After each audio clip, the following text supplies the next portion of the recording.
you try to think of letters that look good together and balance well. But just working through the name Cause, almost like a company name, let me sort of play another degree of separation and just put the work into the world.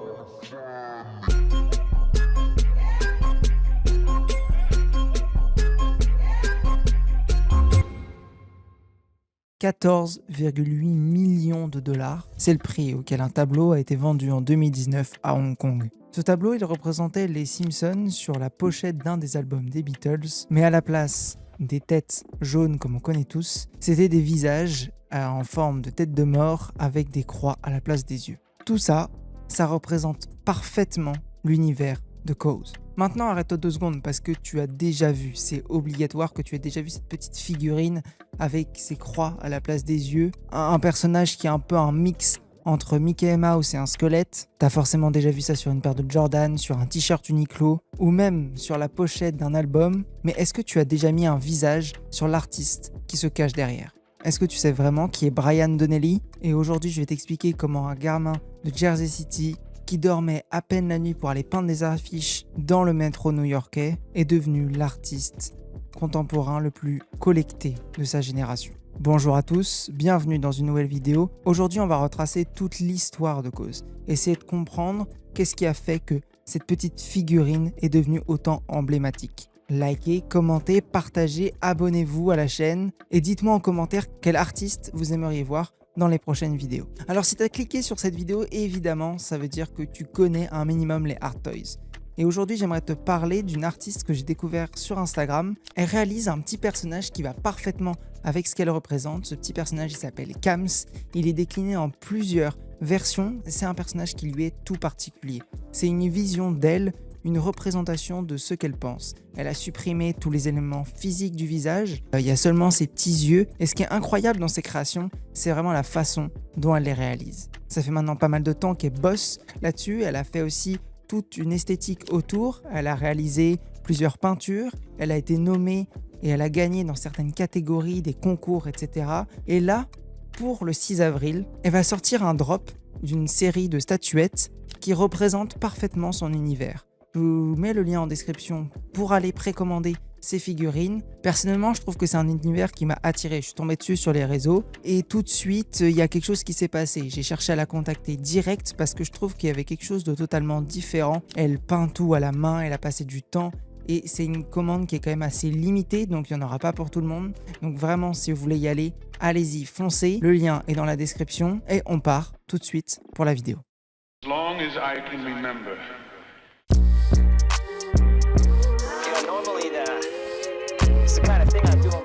Brian Donnelly est né le 4 novembre 1974 à Jersey City. Pour ceux qui sont un peu nuls en géographie, Jersey City, c'est à côté de l'Hudson River, de l'autre côté de Manhattan. C'est une vue directe sur New York, mais t'es pas vraiment à New York. C'est-à-dire que t'es un peu dans un entre-deux, un intermédiaire. C'est ni vraiment la banlieue, mais c'est pas réellement la ville non plus. Et à cette époque, dans cette petite cité, les gamins ils vivent entre le basket, les New York Knicks, le skate, les pump tracks, les skateparks, etc. Et en même temps, il y a un petit parallèle avec la pop culture qui vont venir piquer chez la génération de leurs grands frères. De la famille de Brian, en fait, on ne sait pas grand-chose. Ce qu'on sait, c'est qu'il a grandi dans un environnement de classe moyenne, qu'il a développé très très tôt 2 obsessions, les images et la rue. Brian Donnelly il va commencer à s'intéresser au graphe à partir du début de l'adolescence. Il a à peu près 13-14 ans quand il va commencer à réaliser ses premiers graphes. Il va commencer en fait au départ dans sa chambre, il va copier des tags qu'il va venir et essayer de retranscrire sur les murs, dans la rue, dans la vraie. Pas juste de faire des petits tags dans sa chambre, il sort, il prend des bombes de peinture et il va graffer dans les rues de New York. Comme s'il allait au musée, pour lui en fait le graffiti ça va être son musée. Il va se balader dans les rues à regarder les graffitis comme si c'était sa vision, sa propre vision des choses. Il y a une anecdote par rapport à toute cette histoire qui va ressortir parce qu'il va décider un jour, en fait il était en cours et il regarde par la fenêtre et il voit que sa vue elle est triste depuis son bureau. Et donc il va décider de sortir le soir, pendant la nuit, d'aller l'espace qu'il voyait en fait depuis son bureau et il va taguer en grand son logo. Et son logo déjà à l'époque, il l'avait trouvé ce sera Cause. Et le pire, c'est qu'il n'y a pas vraiment d'histoire derrière ce logo, c'est pas une revendication ou un réel engagement. Ils trouvaient juste que les 4 lettres ensemble fonctionnaient bien. Et c'est vrai que quand t'es gamin, que tu commences à faire du graffiti, tu t'intéresses un peu à la structure des choses, aux lettres, à la manière dont elles sont faites. Tu cherches pas vraiment à donner un sens caché en te disant que plus tard, ça pourrait révolutionner quelque chose. Il s'est juste dit « Oh, j'aime bien le K. Attends, il y a quoi comme lettre que j'aime bien? Ah, le A, il est cool. Le W, allez, le S, c'est quelque chose qui est assez facile à faire en graffiti. C'est bon, j'ai mon truc, on part là-dessus. » The name Cause just comes from when I started doing graffiti, and I was thinking of lettering and KAWS, sort of 4 letters that I like and the way they interact with each other. Le problème, c'est que à cette époque, quand il va commencer à intégrer la scène des graffitis new-yorkais, en fait, on sort de l'âge d'or du graffiti à New York. Les Futura, les Kinons, les Dandy White ou encore les Zephyr, ils sont partis. Mais ça reste quand même une scène ultra compétitive parce qu'elle a tout un bagage culturel. Ce qui explique qu'il soit allé à New York, c'est que tous les noms qui l'ont influencé, c'est les noms de la grande scène new-yorkaise, ceux que je viens de vous citer. Et en 1996, il va finir par obtenir son Bachelor of Fine Arts à la School of Arts de New York. Et ce qui est assez drôle, c'est que cette école, elle n'est pas inconnue pour les grands fans d'art, parce que c'est la même école qu'avait fréquenté Keith Haring. Et le truc, c'est qu'une fois qu'il a fini tout ça, il va faire quelque chose d'inattendu. C'est-à-dire que tu sors, t'es un mec qui fait du graphe à New York, tu viens d'obtenir ton bachelor, t'as toutes les portes qui s'ouvrent à toi, tu vas partir dans la street culture, on le sait, tu vas tenter de faire des vêtements, tu vas tenter de faire comme Virgil Abloh, allez, vas-y, je me lance. Pas du tout. Il part chez Disney. Et il va partir en tant que freelance, donc un sous-traitant de Disney, chez Jumbo Pictures, une boîte qui produisait en fait tout ce qui était les sous-licences de Disney, les petites séries de Disney, les 101 Dalmatiens qui passent à la télé, etc. Daria Dog, enfin toutes les séries Disney des années 90. Et il va même pas être le grand chef, non, il va être derrière en train de dessiner des décors. Ça va être une petite main dans cet univers incroyable qu'est Disney. Mais en parallèle, ce qui l'anime, lui, c'est toujours le graphe. Donc la journée, il va bosser pour Disney, il va faire des décors, etc. Puis la nuit, il va sortir dans les rues de New York avec sa bombe, puis il va commencer à graffer, quoi. Et c'est à partir de ce moment-là, c'est à partir du moment où il va rentrer chez Disney et qu'en parallèle, il va continuer à faire son graphe que tout va réellement commencer. Et pour comprendre ce qui va se passer entre 1996 et 1999, il va falloir visualiser New York à cette époque. La ville, elle est en plein boom consumériste. Les marques ont envahi la sphère, c'est-à-dire que Marlboro, qui sont sur le toit avec les collaborations avec la F1, avec Ayrton Senna, etc., McLaren. On a en parallèle d'autres marques de vêtements, Calvin Klein et tout, qui sont sur les sommets. La pop culture et le sport aussi, avec les New York Knicks. Enfin, toute cette sphère, en fait, New York des années 90, avec Patrick Ewing, avec les grandes stars américaines qui vivent tous à New York. Et cette image du New York un peu idéalisée, c'est-à-dire que c'est la vision des États-Unis. Les États-Unis sont représentés par New York. Les publicités, les grandes avenues. Et c'est le règne en fait de la pub partout, tout le temps. Et Brian Donnelly, lui, il va faire « Moi, j'ai pas envie que ça se fonctionne comme ça. Je vais complètement changer le truc parce que cette mentalité ultra consumériste, ça m'intéresse pas du tout. » Son ami d'époque, Barry McGee, donc c'est un autre graffeur qui va commencer à bosser avec lui aussi, va finir par lui donner une petite clé, une clé squelette qui va ouvrir les panneaux publicitaires des abribus de New York. Et Cause va finir par commencer sa double vie officielle. Le soir, il va sortir avec sa petite clé et il va commencer à ouvrir les panneaux publicitaires des abribus. Il va retirer la fiche de pub. Il la retravaille entièrement à la main. Il remplace les visages des modèles par ses visuels, des crânes avec des croix, des silhouettes à moitié déformées, des trucs qu'il a pu apprendre chez Disney et qu'il incorpore dedans. Puis, dans la soirée, une fois qu'il a fait tout ça, il retourne à New York, dans les endroits où il a récupéré les affiches, et il vient les replacer discrètement dans les panneaux publicitaires. Et personne n'a rien vu. Et le lendemain, tout le monde va passer devant cette affiche Calvin Klein ou je ne sais quelle marque. Et les gens vont faire « Ouais, mais qu'est-ce qui s'est passé? C'est bizarre la nouvelle campagne Calvin Klein. Là, pourquoi le mec il a des X à la place des yeux? Pourquoi sa tête elle est déformée? C'est quoi ce travail de sagouin ?» C'est tellement subtil qu'en fait c'est assez évident pour que tu te dises « Un truc bizarre ». Mais c'est assez subtil aussi pour que tu dises « Bah attends, mais c'est juste... Ok, je m'arrête, je regarde, je prends 2 secondes, je vérifie bien en fait. » Et c'est ce phénomène-là, c'est ce qu'on va appeler le subversing, quand tu détournes la publicité pour en faire un élément artistique. Et Cause, lui, il le fait parfaitement. Je pense que c'est même, lui, l'essence de ce mouvement. En fait, ce qui est bien dans la démarche de Cause, c'est qu'il ne va pas utiliser, par exemple, une galerie d'art. Il n'a pas d'agent. Sa galerie, à lui, c'est la rue. C'est l'endroit où il va pouvoir exposer librement. Et le pire, c'est que la rue, c'est vraiment le média le plus démocratique. Ton public, c'est pas seulement des gars qui vont passer dans un musée ou des petits élitistes qui aiment l'art. Non, ça va être tout le monde, ça va être tous les gens qui s'intéressent un minimum et qui vont passer tout simplement dans la rue. Et le pire, c'est qu'il va pas seulement rester à New York parce que ce serait trop facile, parce qu'il a envie de changer, parce qu'il a besoin de ce changement.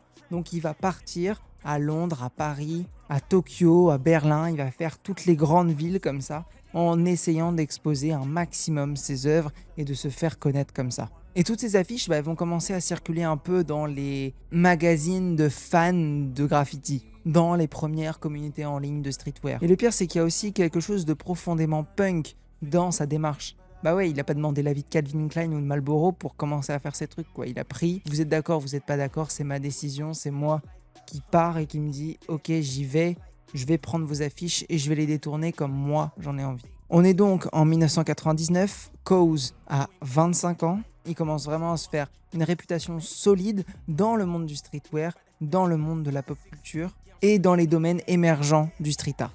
Et un jour, il va finir par recevoir un message d'une marque de streetwear japonais qui s'appelle Bounty Hunter et ils vont lui demander de venir à Tokyo. Bon, et tout à l'heure, je vous faisais une petite représentation de ce que représentait New York à l'époque. Mais là, je pense qu'il est important aussi de définir ce que représente Tokyo aussi à cette époque. Tokyo, les années 90-2000, c'est Bape, c'est Nigo, c'est l'empire de la mode et du streetwear japonais. D'ailleurs, si vous n'avez pas vu ma vidéo sur Bape, et en particulier sur Nigo, je vous invite à aller la voir. Elle est disponible directement sur ma chaîne. On retrace toute l'histoire de Nigo. Mais à l'époque, c'est aussi Bear Bricks, Medicom Toys. Mais c'est cette culture, en fait, cette culture du street mélangée aux jouets, mélangée aux art toys. Et Tokyo, le Japon, c'est l'endroit où en fait la mode, le streetwear, les art toys et les jouets se rencontrent réellement. Il va aller voir Bounty Hunter et Bounty Hunter va lui proposer quelque chose de cash. Il va lui dire « Écoute frérot, on adore ce que tu produis en termes de personnages en 2D. Ça te dirait pas d'en faire un petit modèle 3D et on le décline. » Et c'est comme ça que va finir par être né le compagnon Cause. Concrètement, c'est quoi le compagnon? C'est une figurine d'environ 20 mètres.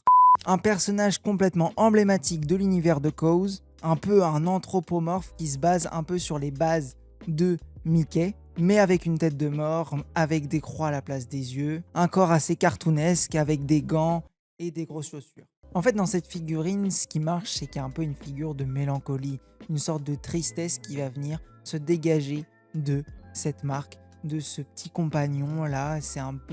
C'est comme ça en fait qu'il l'a représenté. Si ça s'appelle le compagnon, c'est une vraie volonté. Il ne l'a pas appelé le compagnon parce qu'il avait envie. C'est parce que c'est quelque chose qui est censé vous accompagner, vous aider. C'est un personnage qui vous accompagne, mais en même temps qui semble assez brisé, qui se base sur des emblèmes de la pop culture. Comme si en gros Mickey avait vécu quelque chose de très traumatisant et qu'il était revenu complètement changé. Et pourquoi il a choisi Mickey? Il aurait pu choisir tellement d'autres, il y avait plein d'autres, il y avait Bugs Bunny, il y en avait plein qu'il aurait pu choisir, mais il a choisi Mickey parce que c'est l'emblème, parce qu'il est passé par Disney et parce que il a grandi, c'est quelque chose qu'il a... En fait, c'est une icône de sa propre enfance. Les Disney, les cartoons américains, et en fait, il voulait priver cette esthétique de leur innocence particulière.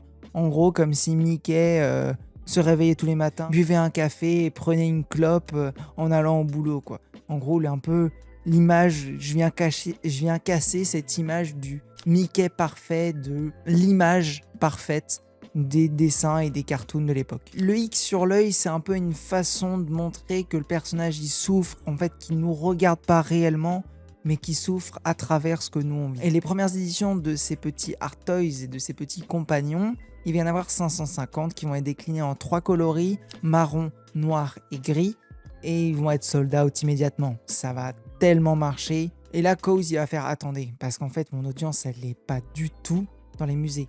Depuis le début, je suis dans la rue, donc en fait, qu'est-ce qui plaît? Et bah, c'est cette esthétique streetwear.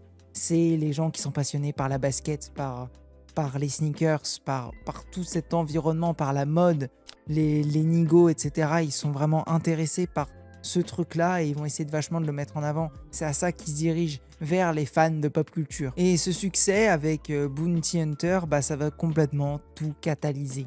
Après, il va finir par rencontrer Nigo physiquement. Il va rencontrer aussi Medicom Toy. Et il va complètement s'immerger dans cette esthétique parce qu'il s'imprègne carrément de cette esthétique japonaise et de la culture japonaise. Dans les années qui vont suivre la sortie des premiers compagnons, KAWS va devenir tout simplement l'égérie, l'une des figures centrales du streetwear japonais. Les collaborations vont s'enchaîner à un tel rythme que ça montre qu'en fait, il commence réellement à être connu et à être respecté dans le milieu. Tout d'abord, il a rencontré Nigo, donc évidemment, il va collaborer avec Bape. Ils vont commencer à intégrer le personnage de KAWS dans l'iconographie de Nigo et de Bape. Ils vont commencer à faire des Bapestas en commun, du merch un peu différent de ce que Nigo proposait à l'époque. En fait, pour les jeunes qui adorent prendre et regarder la sneakers, avoir une pièce de collection comme un KAWS X Bape, c'est la même chose que d'avoir une grosse pièce d'œuvre d'art chez soi. C'est comme avoir la Joconde à la maison.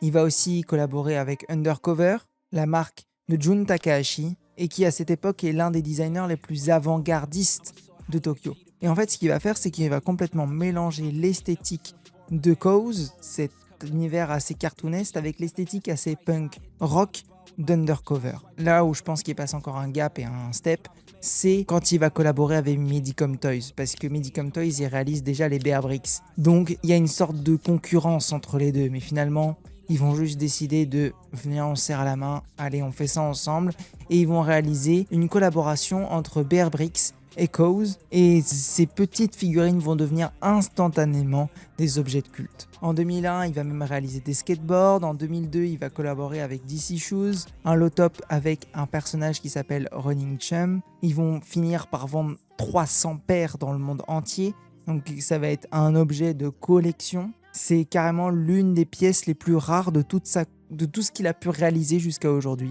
Et pendant tout ce temps, KAWS de son côté, en parallèle de collaboration, en parallèle de tout ce qu'il fait avec les autres marques, il a besoin de progresser, donc il va se concentrer sur ses compagnons, commencer à vraiment travailler, affiner sa patte, incorporer dedans, essayer de comprendre ce qui marche pas. Il va même faire le BFF, qui va être un personnage inspiré de Groover de Sesame Street, mais en plus doux, mais en plus rond. En fait, avec KAWS, chaque personnage va un peu transporter quelque chose, apporter une vraie émotion. Et en parallèle, il est né avec ça, il est né avec cette culture pop américaine, donc il va commencer à réaliser les Kimson. C'est sa parodie préférée, je pense, c'est une parodie des Simpsons, et il va produire une série de figurines avec Bart, avec des croix, Homer pareil, et en fait ça va complètement marcher, tout va être sold out assez rapidement. Et il prend en fait tout la pop culture, il va s'attaquer à Pinocchio, à Bob l'éponge, il va même prendre les Schtroumpfs. À chaque fois, c'est la même opération. Il prend un personnage de la pop culture qui est super connu et il va venir le détourner, apporter sa patte, mettre les croix, mettre l'univers, soit il le transforme en mettant un squelette, soit c'est toujours retravailler ce qui existe déjà, retravailler et refaire à sa façon. En fait, je vois ça un peu comme... d'ailleurs, il va s'en inspirer, il va même le refaire à un moment, mais c'est un peu le Andy Warhol de la création. C'est je prends quelque chose et je vais essayer de le faire à ma façon. Le Marcel Duchamp, c'est un peu le ready-made, tout ça, toute cette culture, un peu de l'art contemporain. Et en 2006, il va même réaliser un sacré tour de force parce qu'il va finir par sortir sa propre boutique, donc à Tokyo. Cette boutique, elle s'appelle Original Fake. Donc, évidemment, c'est une parodie parce qu'il prend ce qui est l'originel et lui, il le transforme. C'est aussi une critique parce que tellement ça a bien marché que à cette époque, le marché de Tokyo, etc., c'est l'endroit où on retrouve le plus de contrefaçons. Et c'est un peu une petite pique envers tous ceux qui achètent des contrefaçons. En gros, on fait plus trop de distinction entre le vrai et le faux. C'est parfait parce que c'est exactement ça dont il veut parler. Il va donc décider de sortir sa boutique dans le quartier d'Ayoma, qui est le quartier le plus populaire de Tokyo. C'est l'endroit où il y a toutes les marques de mode et de streetwear. Et dans cette petite boutique, on va retrouver en fait tout l'univers de Cause. Donc on va retrouver les vêtements qu'il a fait en collaboration, on va retrouver des collabs avec Medicom Toys et des petites figurines, des compagnons, etc. Donc on retrouve vraiment tout l'univers de Cause. Et il va réaliser, à chaque fois ce qui l'intéresse, c'est de réaliser le plus haut de gamme. Donc quand il fait des t-shirts, il va le faire en haut de gamme. Quand il fait des figurines, c'est toujours la meilleure finition, la meilleure qualité. Il va aussi détourner des personnages comme Astro Boy. En fait, il prend tout ce qu'il a pu détourner, il vient le mettre dedans, les Ghostbusters, etc. Et il va tout... En gros, il va prendre tout ce qu'il a déjà fait et il va finir par les décliner en 2D, histoire d'en faire des sérigraphies qu'il va pouvoir mettre sur des t-shirts et pouvoir vendre dans sa boutique. Et ce qui va différencier aussi vachement Original Fake de ce que des autres marques de streetwear de l'époque à Tokyo, c'est parce que c'est complètement différent de ce qu'on voit partout. Il y a un vrai travail dans la coupe, il y a un vrai travail dans les expressions, il y a un vrai travail sur le rendu final du produit. Et pendant 5-6 ans, Original Fake n'existe qu'au Japon. Son but, c'est vraiment, je me focalise sur une boutique au Japon un peu privilégiée, comme ça quand les gens ils iront et qu'ils s'arrêteront dans la boutique, oh bah tiens, j'ai envie de m'arrêter, je vais aller acheter. Et après, bah oui, c'est de l'art, donc évidemment les prix vont être élevés, mais Original Fake marche tellement bien que ça va carrément lui servir de tremplin pour aller toucher les grands artistes américains.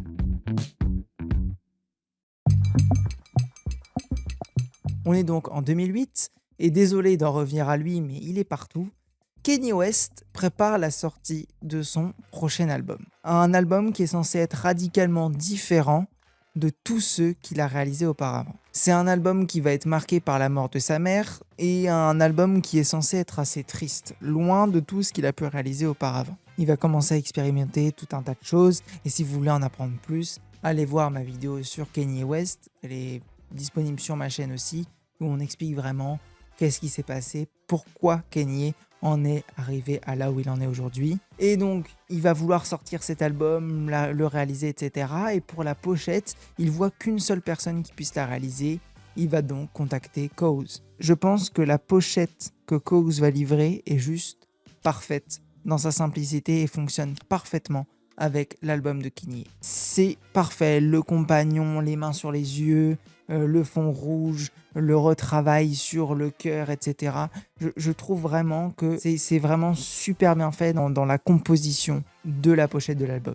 Donc 808 Heartbreaks va sortir en novembre 2008 et ça va complètement devenir l'un des plus influents de la décennie. Et pour toute une génération, cette image va complètement devenir indissociable de la carrière de Cause et de la musique. La même année, en 2008, il va réaliser la pochette de Clips, Tilt de Casket Drops. Il va aussi réaliser des Air Force One dans le cadre du projet One World, donc 18 artistes qui se rassemblent et qui font chacun une paire de Air Force One à leur image. C'est l'une des Air Force One les plus convoitées de l'histoire, avec ce upper noir, des détails fluo, le XX on retrouve. Elle est vraiment super cool comme paire, j'adore cette paire. Il va aussi collaborer avec Marc Jacobs la même année, et où il va réaliser à partir du soulier le plus connu de la marque, 150 paires pour les 10 ans de la marque. Et tout le show business américain vont finir par devenir des grands collectionneurs de Cause. Pharrell Williams, Kanye, Kid Cudi, tous ces liens entre la musique, l'art que va irriguer Cause vont complètement asseoir les fondamentaux pour les années à venir. Et depuis le temps maintenant qu'il fait ça, en parallèle des collaborations, depuis les années 2000, il va aussi réaliser de l'art plus standard, une évolution dans sa manière de faire. Des grandes peintures sur toile, des acryliques, mais aussi et surtout des sculptures. Et donc il va commencer à réaliser quand même pas mal de figurines et de sculptures. Au départ, il va partir sur du vinyle, du plastique, des matériaux très peu nobles, puis ça va augmenter, il va commencer à prendre du bois, avec les tailles aussi, au départ sur une dizaine de centimètres. Puis ça va monter jusqu'à du 1 mètre, 2 mètres, 10 mètres de haut sur de l'acier, du métal, du verre. Il mélange les couches, les formes et tout pour réaliser les compagnons parfaits et les sculptures parfaites. You change the dynamic between the viewer and the work. So, whereas like somebody could hold something in their hand at one point, this can probably now hold you. So it's, I think it's interesting to change the scale a lot. En 2013, il va réaliser Along the Way, qui va être l'une des sculptures les plus émouvantes qu'il va réaliser. C'est un compagnon qui se repose sur un autre, un symbole de tristesse, de dépression, et c'est assez triste comme œuvre, mais ça marche vraiment très bien. C'est une sculpture de près de 6 mètres de haut, tout en bois, et les musées commencent à s'intéresser à lui réellement. Parce que ça y est, le petit gars qui faisait des graffitis dans les rues de New York, il a évolué et il a montré qu'il pouvait faire de l'art à un autre niveau. En 2013 également, il va finir par remporter le trophée Moonman des MTV Music Awards. C'est le trophée iconique de la cérémonie et pour l'occasion, Cause va réaliser une sculpture gonflable géante de 20 mètres et ça va être la première fois que Cause va faire aussi grand en termes de sculpture. En 2014, il va réaliser le coffret du parfum Girls de Comme des garçons en collaboration avec Pharrell Williams. En 2016, l'une de ses figurines va être exposée en permanence au Smithsonian de Washington, l'un des musées d'État les plus prestigieux et les plus importants des États-Unis. Il va aussi rentrer en lien avec Uniqlo et il va réaliser une collection avec Uniqlo parce que le géant de la fast fashion va vouloir collaborer avec lui. Le problème, c'est que du coup, ça va complètement changer sa vision et il va perdre un petit peu en crédibilité par rapport au public qu'il visait au départ. Il va commencer à réaliser des t-shirts, des suites à capuche en collaboration avec Uniqlo. La première collection en 2016 se base sur 6th Street. C'est cool, c'est bien, mais du coup, ça attaque un autre public que celui qu'il visait au départ. En 2017, il va réaliser une autre collection basée cette fois sur d'autres thèmes et tout ça, ça va être sold out en quelques jours. Et en 2019, la collaboration qui va vraiment finir par démocratiser Cause au grand public, ça va être la création de designs BFF et des compagnons sur les t-shirts, donc les designs les plus connus de Cause, l'image de marque de Cause qui vont être transposés sur des t-shirts Uniqlo. Alors le résultat, il va être là évidemment, ça va être des files d'attente à rallonge pour pouvoir se choper les t-shirts. Ça va être sold out assez rapidement, malgré la quantité incroyable qu'il va y avoir. En quelques semaines, c'est des dizaines de millions de t-shirts qui vont être vendus. Et en fait, le problème, c'est que ce qu'il a fait, en termes de stratégie, c'est brillant. Cause va complètement distribuer son produit à tout le monde. Mais le problème, c'est que quand tu vends des produits à des millions d'euros, tu peux pas te permettre de vendre les mêmes produits ou les mêmes œuvres sur des t-shirts à 10 balles. Et là, le problème, c'est qu'il y a une sorte de corrélation entre ce qu'il produit en termes d'œuvres pures et ce qu'il va vendre aux consommateurs. Alors ouais, il explique que l'art appartient à tout le monde, mais tu peux pas expliquer ça comme ça. Je trouve que pour le coup, je comprends la dynamique, je comprends la volonté de montrer l'art à tout le monde, de rendre l'art beaucoup plus accessible. Je suis entièrement d'accord avec ça. Mais je pense que c'était pas la bonne solution de le faire et encore moins avec une industrie de la fast fashion. En 2017, ça va être complètement l'année où Cause va devenir incontrôlable parce que c'est grâce à ça que nous tous dans la sneakers, on a commencé à le connaître. C'est qu'en 2017, il va collaborer avec Jordan et il va pas choisir une silhouette anodine de chez Jordan. Il va choisir la Air Jordan 4. Donc c'est la paire où en 2017, tu en voulais une, c'était sold out. Peu importe le coloris, peu importe le truc, c'était la paire sortait, elle était introuvable. Et le pire, c'est que ce que Cause va réaliser sur cette paire de Jordan, c'est juste incroyable. Il change complètement la silhouette. Là où on avait beaucoup de cuir sur cette paire, il enlève le cuir partout et il va mettre du nubuck un peu partout, du daim, du velours, il y en a même sur la semelle intermédiaire, il y en a partout. On a une sorte de tag fluorescent, des mains de Mickey qui s'entrelacent avec des croix. Le logo Nike Air à l'arrière est enlevé pour mettre les doubles croix de Cause. Le coloris, il choisit des tons assez neutres. La boîte, il la revisite aussi. En fait, c'est toute cette esthétique-là qui est vraiment changée. Et aujourd'hui, si tu veux te choper la paire, en dessous de 1000 €, t'auras rien déjà. Et il y a tellement de fakes de cette paire qui vont sortir. Je crois que c'est l'une des paires avec les Travis qui ont été le plus refaits en fake derrière. En un an, là où Cause volait 40 000 $ par figurine à l'époque, aujourd'hui, ça en vaut presque 80 000 $ par figurine. Donc on a fait un x2 sur l'année, c'est juste énorme. Et les gens commencent à comprendre qu'en fait Cause, c'est pas seulement une mode passagère. En 2019, il va commencer à attaquer un autre chemin. Il va s'attaquer maintenant à la mode et à la haute couture. Et il va contacter Kim Jones, qui est à l'époque le directeur artistique de chez Dior. Et ça va être, du coup en 2019, la première grande collection de Kim Jones, mais elle va être co-signée par Cause. Il a bossé pendant un moment chez Converse, etc. Donc c'est un fervent défenseur de la culture streetwear. Il aime cette culture, il aime la façon dont les choses sont amenées, etc. Il va complètement changer les choses, il va importer une touche de Cause dans la collection Dior. Les keychains, les peluches, les figurines qui vont même réaliser en collaboration et en parallèle de la collection vont juste devenir introuvables. Et Cause vient juste tout simplement de rentrer dans la haute couture. Et en parallèle de toutes ces collaborations, en parallèle de tout ce qu'il peut réaliser pour, entre guillemets, gagner un peu plus d'argent, etc., eh ben, il a quand même des vraies envies artistiques. Il va commencer à réaliser à partir de 2018 son plus gros projet qui va être le Cause Holiday.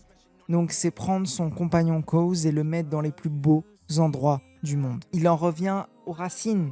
Il veut que ce soit libre, il veut que ce soit gratuit, il veut que les gens puissent le voir en vrai. Il en revient à la culture de la rue, au premier graphe. Il va complètement transposer ça dans la rue, c'est-à-dire que les gens vont pouvoir se balader dans des endroits magnifiques et tomber sur des sculptures somptueuses de Cause pendant leur balade. Il va mettre des compagnons allongés sur le dos, il va mettre des compagnons qui s'embrassent, etc. C'est très mélancolique, c'est très mélodieux, c'est très différent de ce qu'on avait vu jusqu'à présent. Il va même jusqu'à en exposer un au Mont Fuji en 2019 sur un terrain de camping. Ça va être une figure de 40 mètres de long. C'est le plus grand compagnon Cause jamais créé. Les images vont être magnifiques parce qu'on a ce compagnon Cause qui est installé là, allongé sur le dos et le Mont Fuji enneigé derrière. C'est magnifique. Et même si tout ça, ça marche, bah en fait, si tu veux vraiment comprendre qui est Cause, tu as besoin de comprendre l'étendue que ça a. Cause, c'est pas n'importe qui, quoi. Il a fait des centaines de collaborations avec plein de monde. Musique, artistique, de la mode en passant au rap, etc. Enfin, c'est un artiste qui est, pour moi, complet. Et je pense que c'est pour ça que ça regroupe vraiment tout un univers. La manière dont il va chercher les choses, dont il va les transposer, dont il les réflexionne sur ce qu'il a envie de montrer, c'est vraiment montrer qui il est à travers ses compagnons. Et je pense que c'est pour ça que c'est un artiste complet et que je voulais lui dédier une vidéo. Merci à tous d'avoir regardé la vidéo jusqu'au bout. Si elle vous a plu, n'hésitez pas à me dire en commentaire ce que vous en avez pensé. Je vous rappelle, allez voir le site internet de Kams, allez voir son profil Instagram. Ce qu'elle fait, c'est incroyable. J'adore, je suis tombé dessus par hasard et réalise aussi des peintures. Allez voir. Je vous remets le code Cultissime5. Il n'y a pas énormément de figurines, donc ça va être très serré. Merci à tous d'avoir regardé cette vidéo jusqu'au bout. N'hésitez pas à me dire en commentaire aussi ce que vous en avez pensé et quels artistes vous aimeriez voir dans les prochaines vidéos. Likez, commentez, partagez, abonnez-vous à la chaîne et on se dit à très vite pour une prochaine vidéo.